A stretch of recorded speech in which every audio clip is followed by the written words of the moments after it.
Magandang gabi mga kapamuso, families. Ang ating paksa sa gabing ito sa ating prayer meeting ay EGR. Baka may pagkamali nyo yan na Encounter God Retreat ang ibig sabihin ha. Kasi nung mga unang panahon, para dun sa mga hindi masyadong pamilyar sa EGR, may panahon kasi na nauso talaga ito, no? Encounter God Retreat.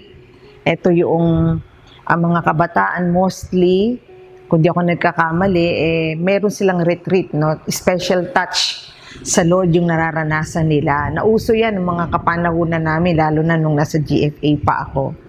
Pero ang pag-uusapan natin ay hindi yung Encounter God Retreat. Ang EGR na pag-uusapan natin ay ito. Extra grace required. Ang ibig sabihin nun, kinakailangan ng ekstrang pasensya, ekstrang haba ng pisi, no? Yung dagdag na pagtitiis pa. Para kanino pag-uusapan natin yan ngayon? Alam niyo po, nung ako po ay nagtuturo pa sa Bilibiran ng mga 4 years old na mga bata, kasi noong panahong nagturo po ako ng mga bata sa Bilibiran, meron po akong mga estudyante na nasa 20, no? At one time, nung ako ay recess time yun, no? Siyempre, pag recess time, naglalaro yung mga bata, naririnig ko yung mga usapan nila. Tapos, meron 2 batang lalaki, 4 years old, nagkukulitan sila. Alam niyo po ba, ang sabi ng isang bata, ganito, "Ano ba yan? Nai-stress na ako sa'yo, ha? Alam ba yun?" Napatawa po ako mga kapamuso. 4 years old, nai-stress na siya. Naiintindihan kaya niya yung salitang nai-stress na yon. O diba? Sipin nyo, maliliit na bata hirap na kung paano makisama sa kapwa nila bata. Tayo pa kaya? So yan po yung pag-uusapan natin, no? Yung bakit ba kailangan natin ng EGR o ng extra grace? Bakit kailangan natin ito? Unang-una, basahin po natin, sabi dito, kasi lahat ng nasa paligid natin, nangangailangan nito. O diba? Lahat tayo ay nangangailangan ng pasensya, kahit naman ako. Lahat tayo, walang may tatanggi dyan. Kasi lahat tayo may kanya-kanya tayong kahinaan. Wala naman tayong masasabing perpektong kapamuso, diba? Lahat tayo. At syempre, may mga pagkakataon na hindi natin maiwasan na hindi natin kayang tawag dito, pakisamahan yung tao, lalo na kapag eksaktong opposite ng ating personalidad. Pag tayo ay tahimik, ayaw natin ng mga medyo may ingay at makukulit, no? Pag tayo naman ay may ingay, madadaldal, ayaw naman natin ng mga taong tahimik. May mga iba't iba tayong mga personalidad na minsan, ayaw nating makisama kasi hindi natin sila kayang tiisin. Lalong-lalo na kapag meron tayong mga kapamusong kinaiinisan natin ang ugali. Yon. Ang sabi ng Colossians chapter 3 verse 13, sa English po, basahin po natin.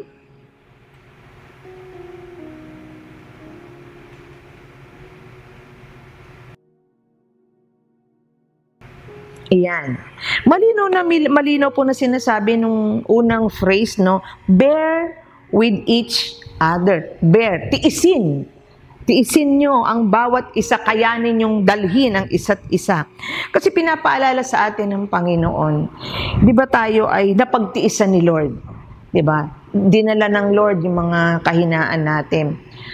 Minahal tayo ng Panginoon as we are. Hindi niya tayo nintay na maging mabait bago niya tayo tinanggap. Kung ano tayo, nung dinatnan niya, ganun tayo. At syempre, sa ating pagiging Kristiyano, hindi naman lahat ay sabay-sabay na nag-grow. Hindi naman lahat ay napapabuti kaagad. Syempre, may mga Kristiyanong mabilis silang mag-grow, may mga Kristiyanong mabagal. Kasi nga, iba-iba tayo ng facing. Pero pinapaalala sa atin ng Panginoon palagi na hindi pa siya tapos. sa bawat isa sa atin. Kaya kapag meron tayong hindi kayang tiisin, no, lagi nating iisipin, ay, hindi pa tapos si Lord dyan. Marami pang pagbabagong gagawin dyan.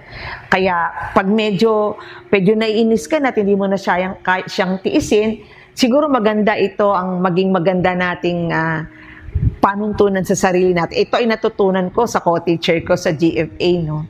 Itong praise na to, lagi nating sabihin na, naku, ako din naman, tinitiis niya. O, di ba? Pag hindi natin kayang tiisin yung kasama natin, lagi nating ipaiintindi, ako rin naman, malay ko naman, nagtitiis din naman siya sa akin. So, yon. Pangalawang punto dito, may kanya-kanya tayong pinagdadaanan sa buhay. Ang sabi ng Romans chapter 12, verse 12, pakibasa po natin.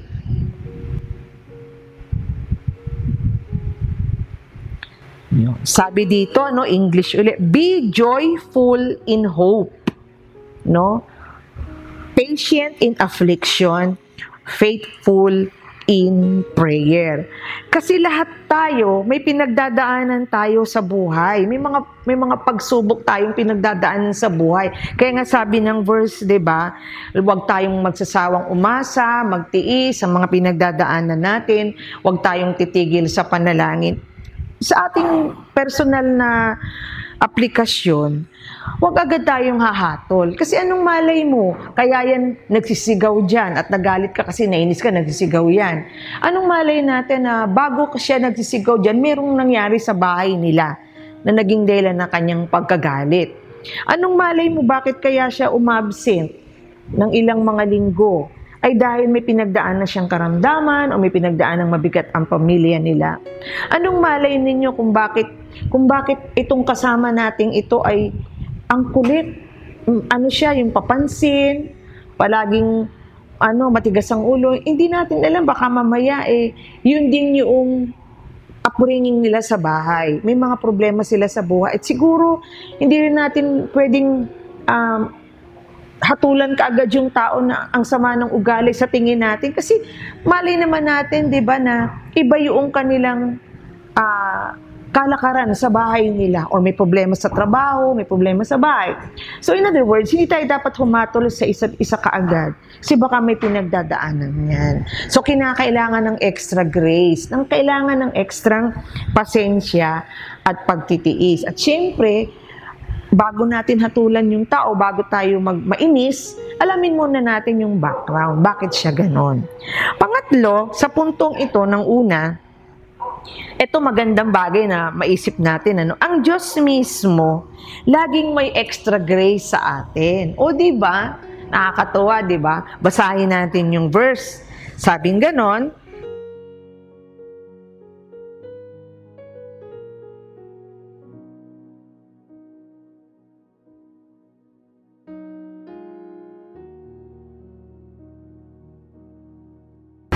o diba? Sabing gano'n ng verse, si Lord, anong katangian niya? Sabi niya, mapagpigil. O diba?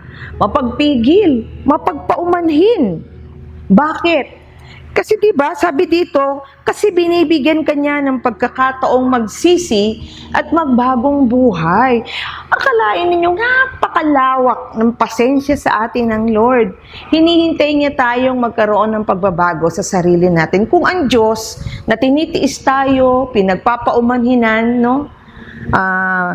Hinihintay magpakabuti, tayo pa kaya na hindi natin pwedeng gawin yun sa ating kapwa. So yan. So yun yung unang point, no? Kasi lahat tayo, nangangailangan tayo ng extra grace required. Ngayon, pangalawa, na punto natin, kasi tayo mismo, nangangailangan to, tayong personal, tayong nagtitiis, no? Ang pinag-uusapan natin dito, hindi na yung iba, hindi na yung pagtitiis natin sa iba, kundi tayo mismo sa ating sarili. Una kasi, kapag ka tayo ay laging nagpapasensya sa ibang tao, nakikisama, nagtitiis, no? Merong nangyayari sa atin. Una, nahahasa yung ating patience sa tao. Nadidevelop yung ating patience, no? Yung ating pagtitiyaga at pagtitiis. Alam mo ba yung taong lagi na lang nagagalit, naiinis, no? Nasasanay din yan. 'Di ba? Naalala ko noong bata-bata pa kami mag-asawa ni Pastor Joe, no? Si Pastor Joe kasi, nasa heaven na siya ngayon. Si Pastor Joe kasi, ang may ugali siya ba na pagkahubad niya ng medyas niya, kung saan-saan niya na lang ilalagay o itatapon. Wala pa kaming anak noon, ano. Pagka naglilinis ako sa umaga, lalo na nagliligpit ako ng mga labahan, inis talaga ako sa mga medyas na yun. No? Saan-saan kasi, minsan tuloy, pag naglalaba ko, nawawala lagi yung kapares. Kasi hindi ko na alam kung saan niya siningit o itinago, di ba? So, yun yung madalas na nagiging dahilan ng pag-init ng ulo ko. Lagi ko sa kanyang sinasabi, yung medyas mo ni, tago mo naman o iligpit mo, lagay mo sa labahan. Laging ganun paulit-ulit. Tapos one time, nung nag-devotion ako, eksakto yung naging devotion ko sa Daily Bread, merong isang wife, no, may isang babae na ganun din ang problema sa pareho ko, yung medyas ng asawa niya. Ang kaibahan lang, ang title niya yung bolang medyas. Kasi yung asawa niya naman, ang style naman, ginagawang bola, no? Pagkahubad niya nung kanyang medyas, ginagawa niyang bola. Tapos, yung alam niyo, yung binubowling niya, pinaikot niya sa kung saang sahig. Tapos si asawa, siya yung dadampot at ilalagay sa labahan. So sabi ng wife doon sa Daily Bread, talagang inis daw siya, lagi daw niyang inaaway yung asawa niya. Pero kahit anong away niya daw sa asawa niya, hindi naman daw nagbabago yung asawa niya. Kaya ang sabi niya gano'n sa Panginoon, Lord, sabi niya, bigyan mo na lang po ako ng patience sa asawa ko, na matanggap ko yung kanyang medyas na bola, no? So araw-araw yun yung pinagpipray niya. So ang gagawin niya, magde-devotion siya, papag-pray niya kaagad yun na maging ready siya. So wala naman nagbago sa sitwasyon, ganun pa rin yung asawa niya hanggang sa tumanda na sila, no? Talagang habit ng asawa niya yun. Pero may nagbago sa kanya, na-develop yung patience niya. Nasanay na siya sa araw-araw na ganung sitwasyon, na nung unang dati, naiinis siya, nagagalit siya. Pero ngayon, pag winawalis niya na yung mga bolang medyas, natatawa na lang siya, parang nakikilaro na din siya. So yun, nakahasa yung ating patience. Alam niyo po ba ako, dati napakaliit din ng pasensya ko, no? Ako yung tipo ng taong ayokong pinaghihintay ako, Mana kasi ako sa mother ko, no? Mother ko laging on time yan, no? Ako kasi ganun din ako. Kaya napakaliit ng pasensya ko kapag matagal akong naghihintay sa taong kausap ko.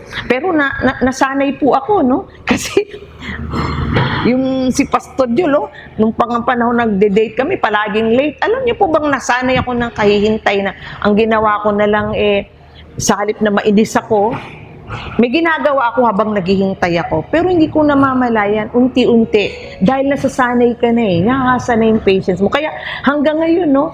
Kahit ako maghintay ng matagal, hindi na ako naiinis o nagagalit. I do something, no, para hindi ako mainis at magalit. Sa akin, hindi na big deal yung maghintay ako. Kasi nga, nahasa. Pangalawa, may nangyayari sa atin, Pangalawa, natututo tayong umasa at magtiwala sa Diyos. Kailan? Nako, pag sagad na ang pasensya natin. Alam nyo yung pag punong-puno ka na, yung darating sa puntong naiinis ka na talaga, sa sobrang inis mo, naiiyak ka na, nanggigigil ka na, ano ang nagiging resort natin? Natututo tayong umasa kay Lord. Lord, naiinis na ako sa taong ito. Tulungan mo naman po ako. 'Di ba? Yun yung nagiging, yung nagiging tamang solusyon natin kapag talagang nasasagad na tayo, pinipilit nating wag magalit, pinipilit nating unawain yung taong yon, at ayaw nating mag-create ng gulo, natututo tayong umasa at magtiwala sa Diyos. Alam niyo po ba nung bubuhay pa yung mother ko, marami naman ang nakakakilala, lalo sa mga kananayan, na talaga hindi po kami magkasundo ng nanay ko ever since, no? Marami siyang kahinaan, marami din akong kahinaan, nagtitiisan kami sa isa't isa. To the point na, may time na sa sobrang iyak ko, no? Dahil hindi ko na talaga kayang tiisin, no? Si mama, noong mga panahon na yon, nanalangin ako ng ganito. Sabi ko sa Panginoon, Lord, kung hindi niyo po kayang baguhin ang nanay ko, ako na lang po ang baguhin mo. Yun lagi ang prayer ko. Kasi dati, lagi kong pinapag-pray, Lord, baguhin mo naman ang mama ko. Sana ganito, ganyan, ganyan, ganyan, ganyan. Tumatanda na kami pareho. Pareho pa rin ang ganun ugali namin pareho, no? Alam ko, tinitiis niya rin ako. Pero ako talagang dumating na ako sa puntong nasagad na ako. Ito na yung prayer ko na, Lord, sige, kung hindi po magbabago yung mama ko, kahit gusto mo siyang baguhin, ako na lang po yung baguhin niyo. Alam niyo, na-amaze ako sa pagbabago ng Lord sa heart ko, no, noong mga time na yon, nung nag-aalaga na ako kay mama, na nararamdaman ko lang na nawawala na yung inis ko. Kahit na nag-aaway kami, nasasagad yung pasensya ko sa kanya, hindi na kagaya ng dati. Natuto kong magpasensya. Bakit? Kasi umasa ako kay Lord.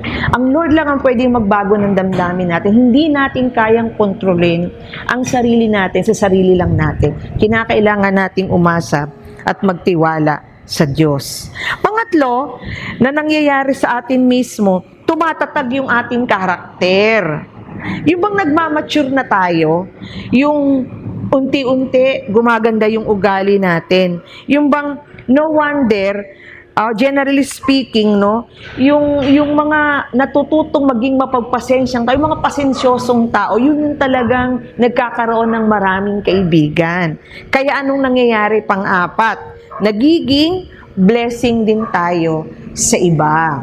O, di ba? Yung nagiging example nila tayo. Tapos nahihiya sila sa atin na magpakita ng hindi magandang pag-uugali kasi nakita nila sa atin na tayo ay mapagpasensya. Nagmamature tayo, no? Kaya nga, di ba, napapansin natin yung mga matatanda ng mga Kristiyano, yung tumanda na sa pananampalataya, makita natin sila yung mas malawak ang pasensya talaga. Kasi nagmamature unti-unti, sabi nga nung kanta, di ba? From glory to glory, He's changing us. Binabago tayo ng Lord unti-unti. So, tumatatag yung ating karakter at nagiging blessing tayo sa iba. Alam niyo mga kapamuso, bilang pagtatapos, no, meron akong isang kakilalang pastor dati na inis na inis talaga ako sa kanya. No? Talagang walang perfectong pastor. Tatandaan niyo yan, ano? Huwag niyo kaming masyadong tingnan. Marami kami mga kahinaan, kami mga pastor. Marami po akong kaibigan mga pastor, lalo na po nung nagturo ako sa Bible School at nagkaroon din ako ng mga co-workers na pastor sa trabaho. Meron akong kinainisang pastor kasi ang yabang kasi naman po talaga, patawarin po ako ni Lord na sa term. Mataas po ang pride, may yabang, tsaka mahilig po siyang magpa-impress. Alam niyo po, nasanay kasi ako sa asawa ko. Kasi alam niyo po yung asawa ko, si Pastor Joe, kahit po napaka-talino, napakagaling at taas na uri ng pastor na yan pero hindi ko po yan nakakitaan ng kayabangan talaga. Sa totoo lang po, no? Kayo magpapatunay niyan. Si Pastor Joe yung tipong ayaw niya nang itinataas ang kanyang sarili. Ayaw niyang ini-example yung sarili niya sa pulpito. Mas mayabang pa nga ako sa asawa ko Ako mahilig ako magkwento ng tungkol sa sarili ko. Pero siya, bihirang-bihira, sa mga lakad, sa mga gawain, sa mga public gatherings, hindi mo yan makitang laging nagpapa-center of attention. Laging nasa corner lang yan, napaka-low profile. Kaya hindi po ako nasanay na makakita ng mayayabang na pastor. Kasi lagi kong hinahangaan na tinitingnan yung asawa kong napaka-humble. So itong pastor na to na kinaiinisan ko, nagkataong nakasama ko pa ng matagal sa trabaho, no? Kaya sa sobrang inis ko sa kanya, kasi hilig niyang magyabang, itaas yung sarili niya, kung ano yung mga achievements niya, hindi iwasan ko talaga. Ayoko nakikipagkwentuhan. To the point na dumating ang isang araw na ako mismo, no, nakita ko yung sarili ko, mali yung ginagawa ko, mali yung nararamdaman ko. Kasi pastor yun Ako lagi ko pong naiisip yung sinabi ng Panginoon sa Isaiah na huwag mong salingin ang mga lingkod ng Diyos, no? Mali yun wala akong respeto. Lingkod ng Diyos yun, pastor yun. So, dapat nirespeto ko, no? Dapat hindi ko kinaiinisan. Dapat kinakausap ko, lalo na pag kailangan niya akong kausapin. Naisip ko, mali talaga. So, ang nangyari, talagang nanalangin ako sa Panginoon. Araw-araw, pag namimit ko tong pastor na to, na Lord, tulungan mo po akong matiis ko tong pastor na to, makisama ako at makita ko kung ano yung maganda sa kanya para yun yung titingnan ko. So, nagsimula ko pong alamin, tingnan, yung background niya, nagulat ako, talagang, meron naman pala talagang ipagyayabang, no? At nakita ko talaga, mas may nakita akong quality na hindi ko nakikita na quality sa iba pang mga pastor. Napakamatulungin po ng pastor na ito. Ang dami niya pong tinutulungan. At isa po ako doon, isa po yung church, isa po yung mga kasama namin. At saka ano po siya, no? Yung mga estudyante, talagang mahal na mahal siya. Talagang tatay na tatay ang tingin sa kanya. At doon ako ay napahiya. Napahiya ako sa sarili ko.